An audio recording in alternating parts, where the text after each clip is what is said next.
मित्रों नमस्कार। मित्रों, आजकल ऐसा देखा गया है कि हर व्यक्ति को जो विवाह की उम्र होती है उसमें हर व्यक्ति को, चाहे कन्या हो या बालक हो, हर उसको चिंता रहती है हमें ससुराल कैसा मिलेगा, हमें जीवन साथी कैसे मिलेगा। आजकल की जो युवा पीढ़ी है वो बहुत ही ज्यादा दूरदर्शी हो गई है, इसलिए वो चाहती है कि हम अपने फ्यूचर को पहले से ही जान सके, जिसके माध्यम से हम अपने जिसके साथ हम जीवन बिताना चाहते हैं उसके बारे में अगर हमको कुछ पहले से पता हो जाए तो कितना अच्छा है।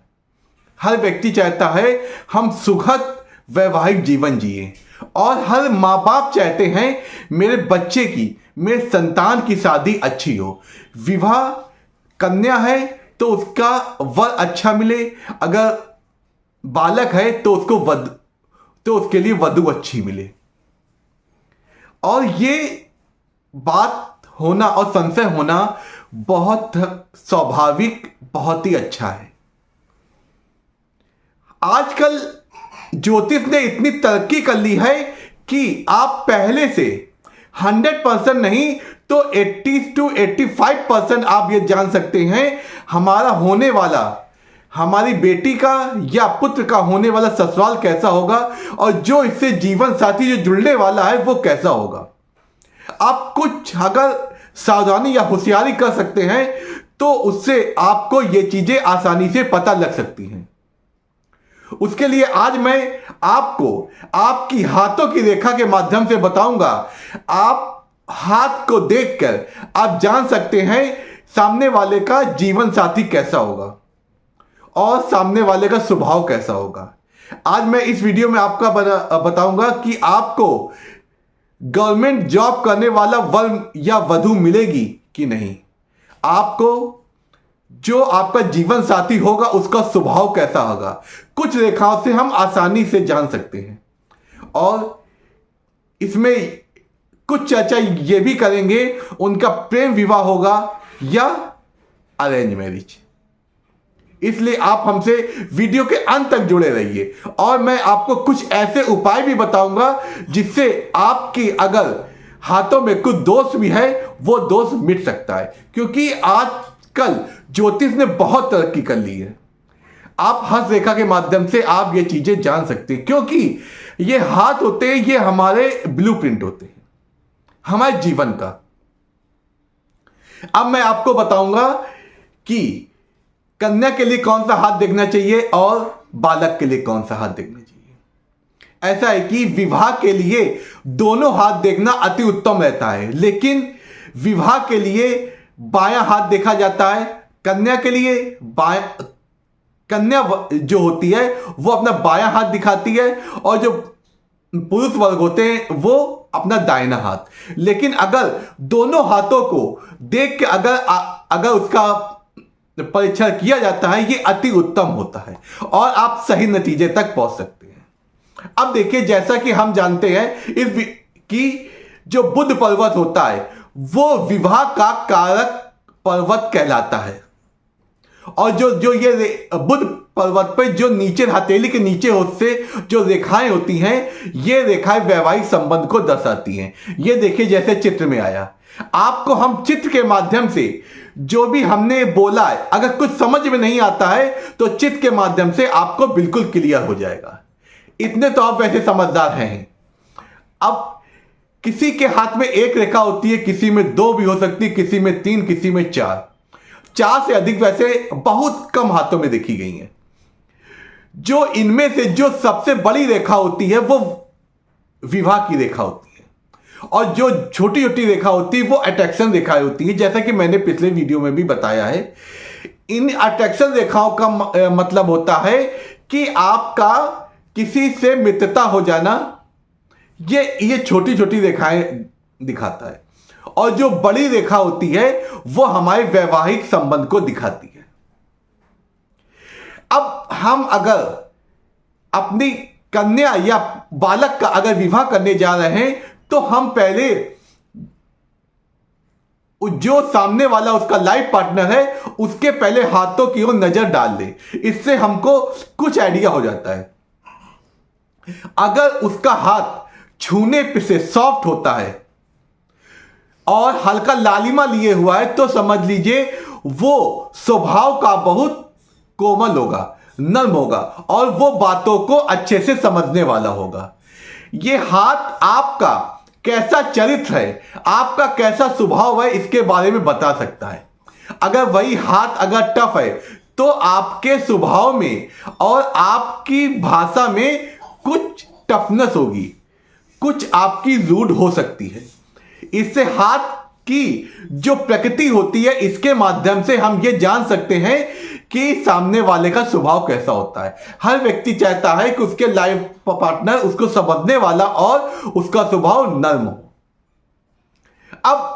अब बात करते हैं यहां पे आपका प्रेम विवाह होगा कि अरेंज मैरिज। जो हृदय पर्वत जो होता है, जो आपका हृदय रेखा जो होती है, ये हमारे हृदय के स्वभाव को दर्शाती है। ये रेखा अगर गुरु पर्वत तक जाती है, ये देखिए इस चित्र में गई, ये आपके प्रेम विवाह के होने के चांस दिखाती है।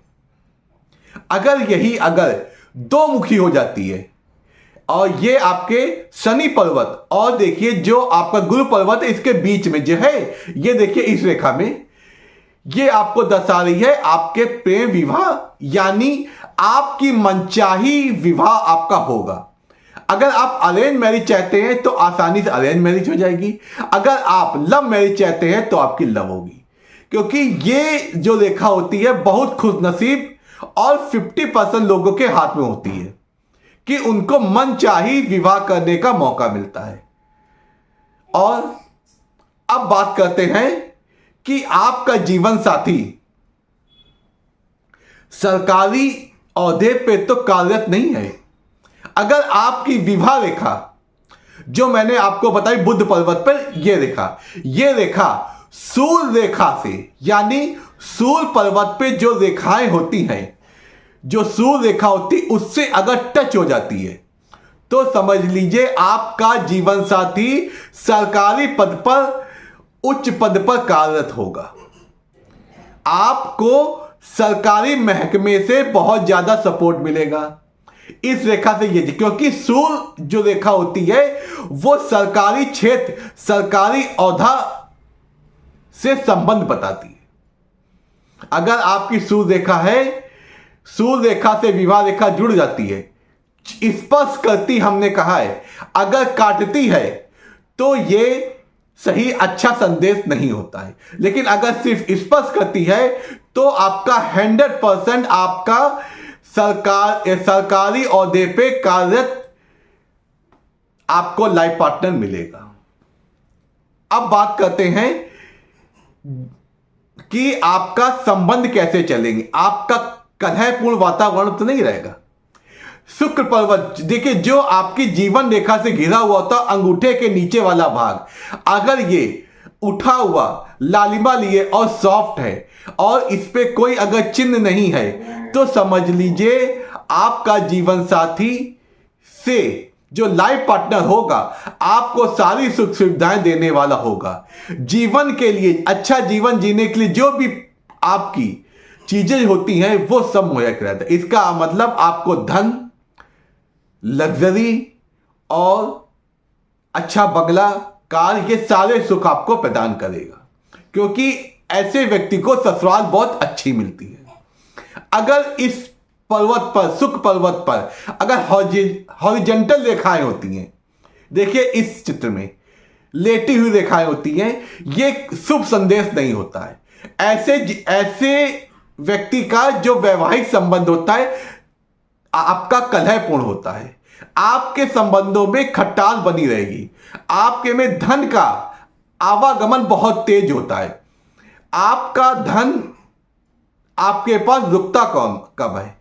ऐसे जो जातक होते हैं उनके वैवाहिक संबंधों में हमेशा किसी न किसी बात से तू में बनी रहती है ये रेखाएं, और ये रेखाएं मिट भी सकती है। मैं वीडियो के अंत में आपको एक उपाय बताऊंगा जिसके माध्यम से इन रेखाओं को मिटाया जा सकता है, क्योंकि ये रेखाएं परमानेंट रेखाएं, स्थायी रेखाएं नहीं होती हैं। अगर इस पर्वत पर अगर खड़ी रेखाएं बन जाती हैं, देखिए इस चित्र में, तो यह दर्शाता है आपका सुखमय जीवन।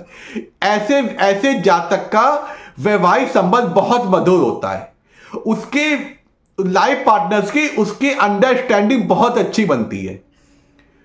अगर कभी किसी बात को लेकर नाराजगी भी हो जाती तो नाराजगी 10 से 15 मिनट, घंटे, 2 घंटे के लिए रहती है, फिर आपके में प्रेम आपके अंदर हो जाता है। इस प्रकार ये रेखाएं बहुत ही शुभक कहलाती हैं और ऐसे व्यक्ति को धन संबंधी चीजें बहुत मिलती हैं और जो सुख से संबंधित जो भी आपकी लग्जरी होती लाइफ होती है वो व्यक्ति जीता है, चाहे किसी माध्यम से उसको मिले, लेकिन उसको वैवाहिक सुख अच्छा मिलता है। इस प्रकार इन रेखाओं से हम जान सकते हैं कि आपको आपका वैवाहिक संबंध कैसा होगा।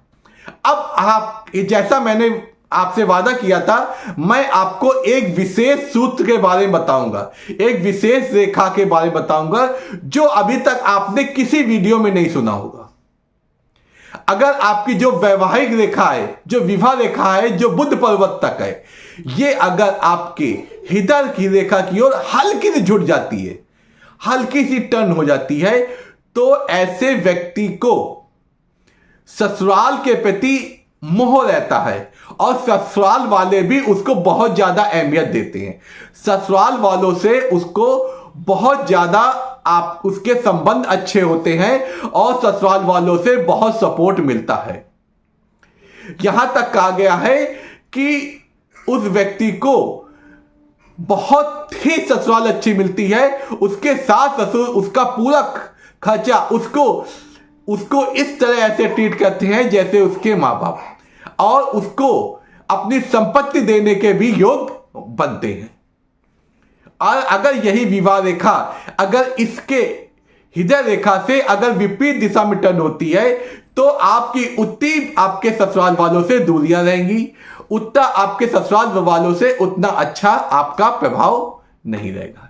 इस प्रकार विवाह रेखा आपकी ये बताती है कि आपके ससुराल वालों से संबंध कैसे होंगे। लेकिन ये जो जितनी भी चीजें हमने बताई हैं, ये चीजें तभी फलित होती हैं कि जो भी हमने रेखाएं बताई हैं वो रेखाएं दोष रहित हों, कहीं से कटी फिटी या कहीं से छोटी बड़ी ना हो, कहीं से यानी हल्की डार्क हो फिर लाइट हो, तो वो उतनी फलित नहीं करती। लेकिन अगर ये पूर्ण ऊंचाई लिए हुए और गहराई लिए होती है तो जितने हमने बातें बताई वो 100% सत्य होंगी। अब मैं आपको उस विशेष उपाय के बारे में बताऊंगा। ये विशेष उपाय है आपके जो भी ये वैवाहिक संबंध जितने भी कष्ट हैं उनको दूर कर देता है। सुख पर्वत पे जो रेखाएं बनती अशुभ रेखाएं, उनको भी, वैवाहिक संबंध में जो दिक्कतें आती उनको भी दूर कर देता है। आपको क्या करना है, गौ माता को, जो गौ माता है उसमें कहा गया है आपके 33 कोटि देवी देवताओं का वास होता है। अगर गौ माता को अन्न अगर खिलाते हैं, उनको सर्वप्रथम जब हमारा भोजन बनता है, जो पहली रोटी होती है उसको अच्छे से पका लीजिए। उस रोटी में थोड़ा सा गुड़ रखकर आप गौ माता को अपने दोनों हाथों से अगर खिलाते हैं और इस तरह खिलाएं कि गौ माता की जो जीवा होती है वो आपके हाथों को स्पर्श करे, ऐसा करते हैं तो गौ माता आपको उस अन्न के स्वरूप आपको आशीर्वाद के रूप में प्रदान करती है कि आपकी जो अशुभ रेखाएं वो हल लेती है और उसकी बदली आपको शुभ रेखाएं प्रदान करती है। इसलिए अब ये बहुत अच्छा और बहुत प्रमाणित उपाय बताया है ये, और बिना पैसे का है। इसको बस आप भक्ति भाव श्रद्धा भाव से करते हैं तो आपको वैवाहिक संबंध में या जो भी अशुभ रेखाएं हैं उसके संबंध में जो भी दिक्कत है वो अतिशीघ्र आपकी दूर होने लगी। इसको नित्य करने से आपको सर्वोत्तम फल मिलते हैं। इस प्रकार इस उपाय के माध्यम से आप अपने वैवाहिक जीवन को सुखमय बना सकते हैं। आप हमसे मित्रों, आप हमसे इसी तरह जुड़े रहिए। मैं आपको और आपसे जीवन के संबंधी अच्छी अच्छी जानकारी लाऊंगा और इसी तरह आप वीडियो से जुड़े रहें। आपका जीवन सुखमय और सुखद होगा। नमस्कार।